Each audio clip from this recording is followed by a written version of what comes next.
convicted sex offender who was attending a Baltimore County school will soon be in court facing additional sexual assault charges. As the trial nears, Project Baltimore's Chris Papps was recently contacted by two inmates at the Baltimore County Detention Center who say they have information. Santino Sudano, a former Parkville High School student, is currently incarcerated, accused of sexually assaulting two underage girls. And now, 3 months before his trial, two of Sudano's fellow inmates say they want to testify against him. One envelope, two handwritten letters, both sent to Project Baltimore from inmates at the Baltimore County Detention Center, who claim to know Santino Sudano. A convicted sex offender who was 21 years old was attending the school. In January, Fox 45 first reported that Sudano, a registered sex offender, was given permission by Principal Maureen Astarita to attend Parkville High School. But in December 2019, he was arrested again and charged with sexually assaulting another underage girl. In June, more charges came, involving a third alleged victim he met at the school.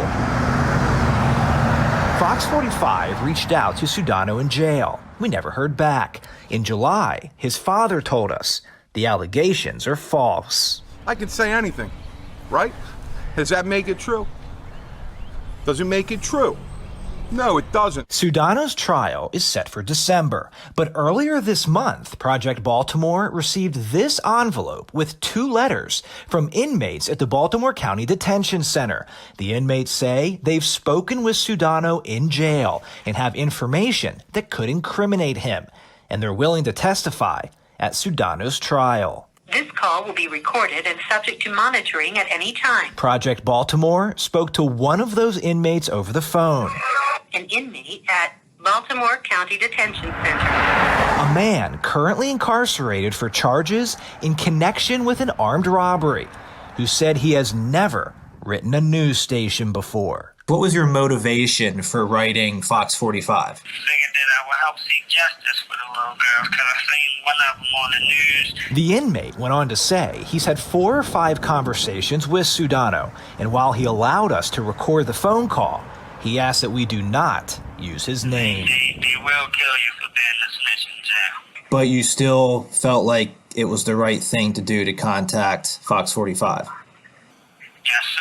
Fox 45 is not reporting specific details from the letter or the phone call because we can't confirm the allegations, but we did show the letters to the prosecutor in this case, who told Fox 45 he plans to send a detective to interview the inmate who called us, saying, "We take seriously and review any potential evidence in a case, and we will examine the evidence that is presented to us." As long as she gets justice, that's all that matters. I said I have a daughter, and I could just imagine what I'd do or how I would feel if something like that was to happen to her. I don't want people like that walking around, going to school.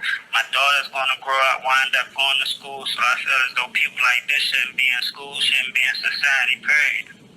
Since January, when Fox 45 first broke this story, Superintendent Dr. Darrell Williams, or any member of his administration, has refused to speak with Project Baltimore about the decision to allow Sudano to be a student at Parkville. As for Principal Maureen Astarita, she has refused to speak with us as well. And we recently did learn the principal's union has supplied her with an attorney. And we want to hear from you. Do you have a story that you want to share about education with Project Baltimore? Call our hotline, send me an email, go to foxbaltimore.com to follow our progress. I'm Chris Papps, and this is Project Baltimore.